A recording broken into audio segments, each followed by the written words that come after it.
धन्यवाद. त्याच्यानंतर बुलढाण्यावरून आलेले आमचे पत्रकार, फोटोग्राफर आणि 90% पेक्षा जास्त आदिवासी माणूस त्यांनी आपल्याला मार्गदर्शन करावं. जंगल जमीन कुड़ीन से, जंगल जमीन कुड़ीन से. तो सभी भाई बहन और हमारे सब बच्चे लोग आज भिंगारा के इस स्कूल में जो जागतिक आदिवासी दिन का आयोजन किया गया, इसके लिए स्कूल के मुख्याध्यापक बाबुड़कर सर और उसी तरह से हमारे दोस्त केशर सिंह मास्टर, गांव के सरपंच राजेश जी आवासे, उसी की तरह सामाजिक कार्यकर्ता हमारे सरदार भाई आवासे, सामाजिक कार्यकर्ता देवीदास डावर और हमारे मित्र यहाँ पे सुरपाल जी है, खटिंग सर है, ये सभी को मैं बहुत बहुत धन्यवाद देता हूँ. आपको पता है क्या, ये जो हम यहाँ पे कर रहे हैं, ये जिले का नाम क्या है? बुल्ढाना.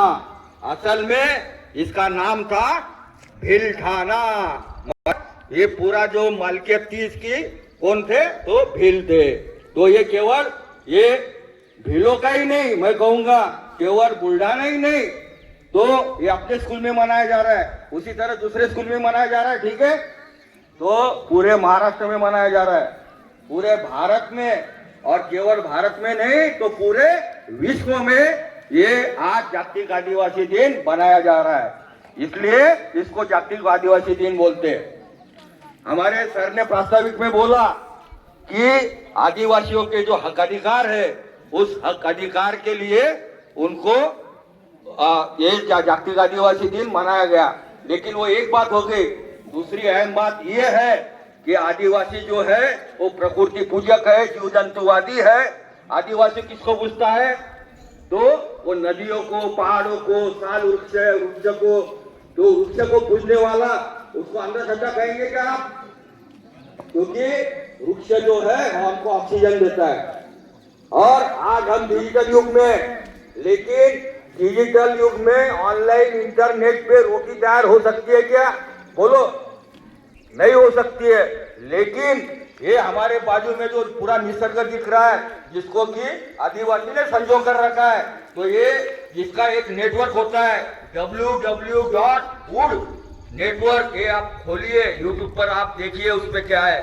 तो उसमें ये बात है कि जितने भी ये आपको वृक्षवल्ली, ये जो पेड़ पौधे दिख रहे हैं, इनका वो जो रूट्स होते हैं, जो फंगस होता है, इनका आपस में एक नेटवर्क होता है. जैसा हमारा नेटवर्क है www, वैसा इनका वुड का नेटवर्क होता है. और एखादा कमजोर वृक्ष रहा तो उसको वो जीवन सत्व भेजता है दूसरे वृक्ष की. उत्पत्ति जो 5 लाख वर्ष पूर्व हुई, उसके पहले वृक्ष यहाँ पे आए थे. मतलब वो हमारे पुरखे, इसलिए आदिवासी उनको पूछता है. और यही बात जो है, और आदिवासी करता है और उसको बढ़ाता भी है. और यही बात जो नामचीन पर्यावरणविद थे दुनिया के, उन्होंने देखी और उन्होंने ये सोचा कि ये सृष्टि बचाना है, यहाँ की मानवता बचाना है, ये पूरी जीव सृष्टि बचाना है, तो हमको ये जो है, ये आदिवासियत जो है, मतलब आदिवासी की जो जीवन पद्धति है, जिसमें कि सामूहिकता, सामुदायिकता, सामाजिकता, सहअस्तित्व निसर्ग के साथ, और आप हम लोग भाईचारे से, भाईचारे से एक साथ में रहते हैं. तो इसलिए ये जो है आदिवासियत को अपनाना पड़ेगा और निसर्ग से जितनी जरूरत है उतना ही लेना पड़ेगा. नहीं तो आज क्या हो रहा है, यूं तो बेशकीमती हीरे सजे हैं दुकानों में, यूं तो बेशकीमती हीरे सजे हैं दुकानों में, लेकिन उनको निकालने वाले दबे हैं खदानों में. और मराठी में हमारे चामूलाल राठवा जी थे, उन्होंने भी एक कविता लिखी थी कि जिथे आदिवासी तिथेच धरण, त्यातच आहे आदिवासीचे मरण. जिथे आदिवासी तिथेच खान, आणि यातच झाली आहे आदिवासी जीवनाची घाण. आणि जिथे आदिवासी तिथेच विविध प्रकल्प. मग विविध प्रकल्प काय यांचं? तर कधी पवन चक्क्या, तर कधी टायगर प्रोजेक्ट, तर कधी काय. तर त्यामुळे हे काय करतात, आदिवासीला तिथून हकलून लावतात. आणि अगदी तुटपुंज असे त्यांना पुनर्वसन द्यायचं होत नाही बरोबर. तो इसलिए जो आदिवासी है तो आदिवासी मैं कहूंगा कि आपने दुनिया के सारे अजूबे देख लिए और वो देख क्या है कि क्या है, तो आजमगढ़ और भीमबेटका में आज से 10 से 25 हजार साल पुरानी गुफाएं हैं और वहाँ पे भित्ति चित्र उन्होंने निकाले हुए हैं। तो भित्ति चित्र में उनका जो रोजमर्रा, ये सबसे बड़ा सबूत है कि आदिवासी यहाँ का जल जंगल जमीन पर आदिवासी का और आदिवासी का ही केवल हक है।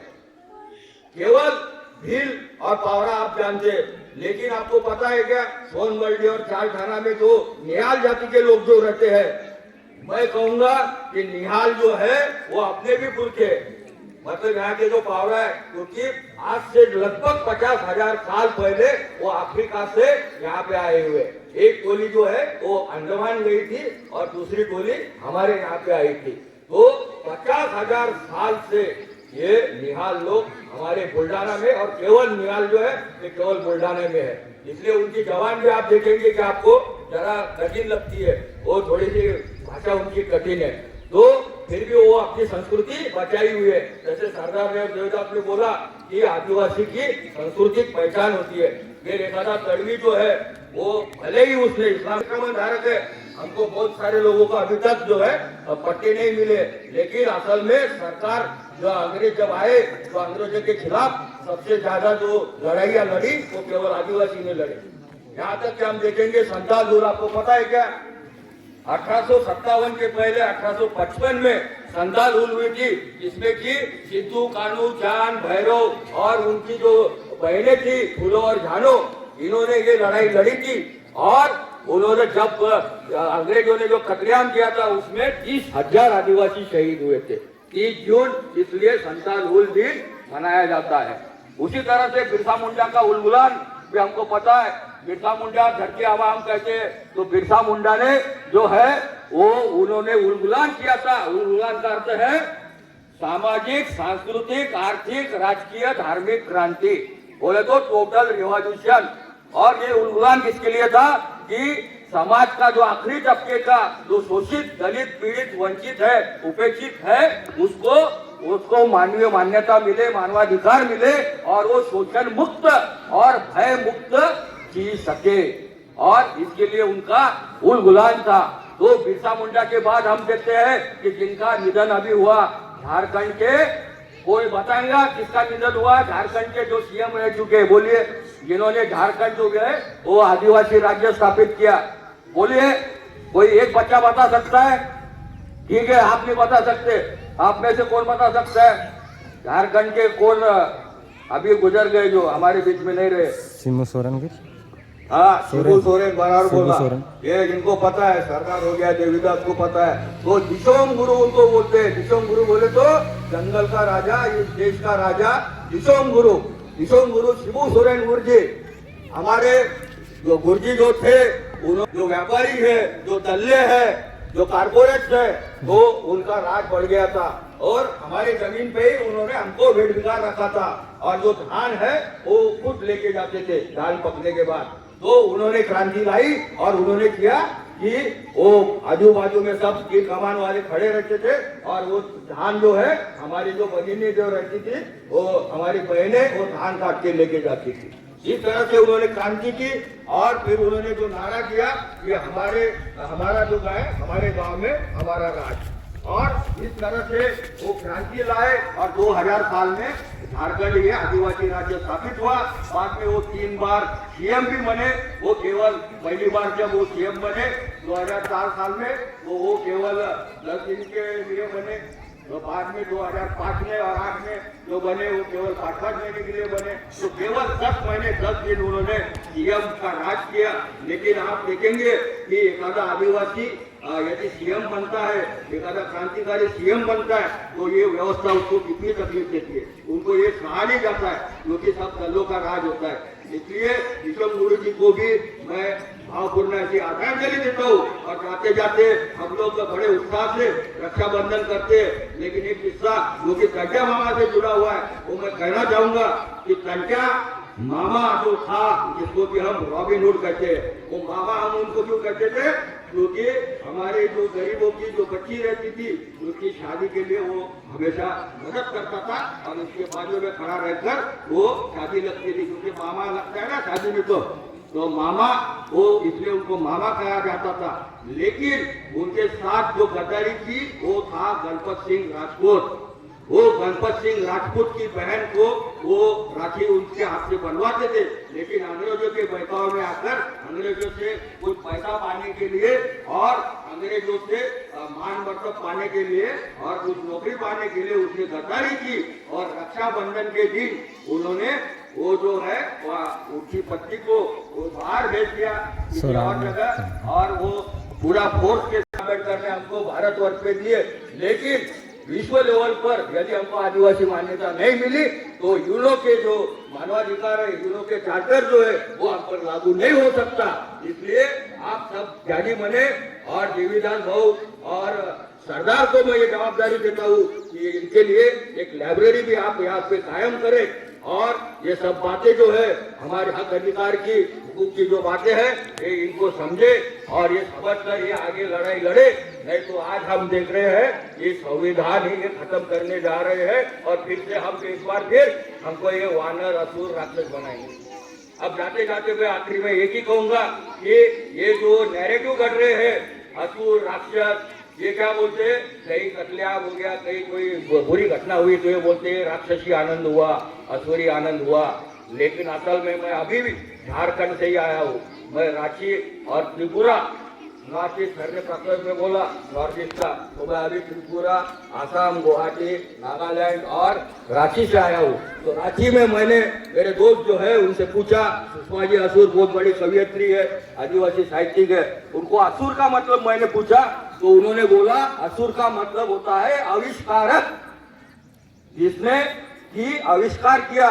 तो असुर जो है वो रांची में रहते हैं और बाद में झारखंड में उसी तरह से अगरिया जाति है वो भी छत्तीसगढ़ में रहती है। तो ये जो लोहा है, लोहा गलाने की कला, लोहा के हथियार और वो लोहे के भांड बनाने की जो विद्या है वो केवल असुरों की देन है पूरे विश्व को, पूरे विश्व को।